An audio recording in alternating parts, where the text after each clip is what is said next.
Hi, ഇന്ന് നമ്മൾ start ചെയ്യുന്നത് new S C R T base ചെയ്തിട്ടുള്ള ഒരു മോക്ക് ടെസ്റ്റ് ആണ്. അത് മോക്ക് ടെസ്റ്റ് 1 ആണ്. ആദ്യമായിട്ടാണ് നമ്മൾ നമ്മുടെ ഈ ചാനലിൽ മോക്ക് ടെസ്റ്റ് നൽകുന്നത്. അപ്പോൾ നിങ്ങൾ എന്ത് ചെയ്യുക, എത്രത്തോളം മാർക്ക്, വളരെ കുറച്ച് ക്വസ്റ്റ്യൻസ് മാത്രമേ എടുത്തിട്ടുള്ളൂ. അത് സെലക്റ്റീവ് ആയിട്ടുള്ള, അതായത് ചോദിച്ചിട്ടുള്ള ക്വസ്റ്റ്യൻസ് ആണ് എടുത്തിട്ടുള്ളത്.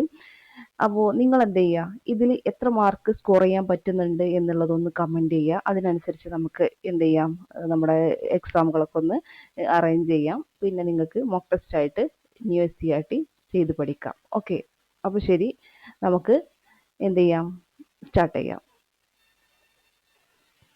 ഫസ്റ്റ് ക്വസ്റ്റ്യൻ ഇതായിരുന്നു: കേരളത്തിൽ കടൽത്തീരം ഉള്ള ജില്ലകൾ എത്ര? കേരളത്തിൽ കടൽത്തീരം ഉള്ള ജില്ലകൾ.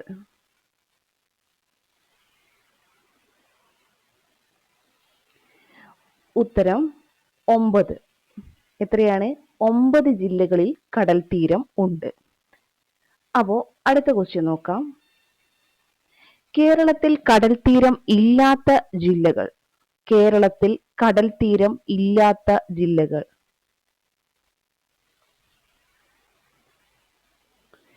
ഉത്തരം 5 അതായത് പത്തനംതിട്ട, കോട്ടയം, ഇടുക്കി, പാലക്കാട്, വയനാട് എന്നീ ജില്ലകളിൽ എന്തില്ല? കടൽത്തീരമില്ല. ഒരുപാട് തവണ ചോദിച്ചിട്ടുള്ള ഒരു ക്വസ്റ്റ്യൻ ആണ്. അതില് ഈ ജില്ലകൾ മൊത്തം ഒന്ന് പഠിച്ചു വെച്ചേക്കുക. ഏതൊക്കെ? പത്തനംതിട്ട, പാലക്കാട്. ദെൻ കോട്ടയം, ഇടുക്കി, വയനാട്. കിട്ടുമോ? പത്തനംതിട്ട, പാലക്കാട്, കോട്ടയം, ഇടുക്കി, വയനാട്. പത്തനംതിട്ട, പാലക്കാട്, കോട്ടയം, ഇടുക്കി, വയനാട്. ഓക്കെ, നമുക്ക് അടുത്ത ക്വസ്റ്റ്യനിലേക്ക് പോവാം. ഏറ്റവും കൂടുതൽ കടൽത്തീരമുള്ള ജില്ല. ഏറ്റവും കൂടുതൽ കടൽത്തീരമുള്ള ജില്ല.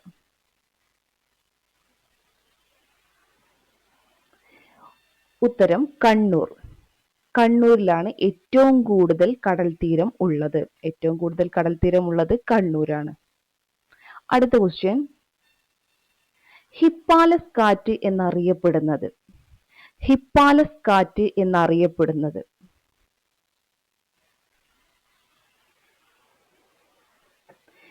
ഉത്തരം തെക്കു പടിഞ്ഞാറൻ മൺസൂൺ. എന്താണ്? തെക്കു പടിഞ്ഞാറൻ മൺസൂൺ. അടുത്ത ക്വസ്റ്റ്യൻ നോക്കാം.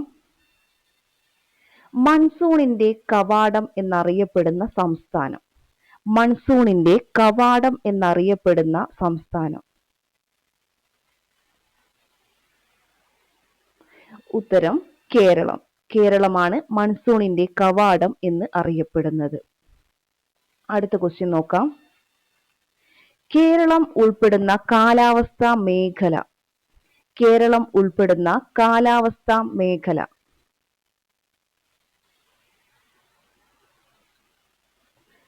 ഉത്തരം ഉഷ്ണമേഖല. ഉഷ്ണമേഖലയാണ് കേരളം ഉൾപ്പെടുന്ന കാലാവസ്ഥാ മേഖല. അടുത്ത ക്വസ്റ്റ്യൻ നോക്കാം. കേരളത്തിൽ ഏറ്റവും കൂടുതൽ മഴ ലഭിക്കുന്ന മാസം. കേരളത്തിൽ ഏറ്റവും കൂടുതൽ മഴ ലഭിക്കുന്ന മാസം.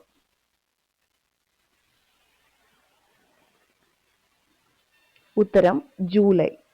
ജൂലൈ മാസത്തിലാണ് ഏറ്റവും കൂടുതൽ മഴ ലഭിക്കുന്നത്. അടുത്ത ക്വസ്റ്റ്യൻ നോക്കാം. കേരളത്തിൽ ഏറ്റവും കുറവ് മഴ ലഭിക്കുന്ന മാസം. കേരളത്തിൽ ഏറ്റവും കുറവ് മഴ ലഭിക്കുന്ന മാസം.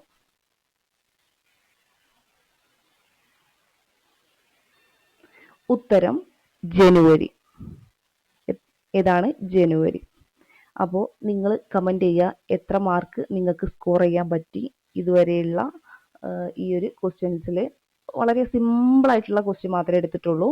എങ്കിലും നമുക്ക് എന്ത് ചെയ്യാം, ഇത് ഒന്ന് ജസ്റ്റ് നിങ്ങൾ ഒന്ന് എന്ത് ചെയ്യുക, കമൻറ്റ് ചെയ്യുക എത്രത്തോളം സ്കോർ ചെയ്യാൻ പറ്റി എന്നുള്ളത്. അതിനനുസരിച്ചിട്ട് നമുക്ക് മുന്നോട്ട് പോകാനാണ്. ഓക്കെ, അപ്പോൾ ശരി, അടുത്തൊരു മോക്ക് ടെസ്റ്റ് ആയിട്ട് വീണ്ടും കാണാം. Thank you.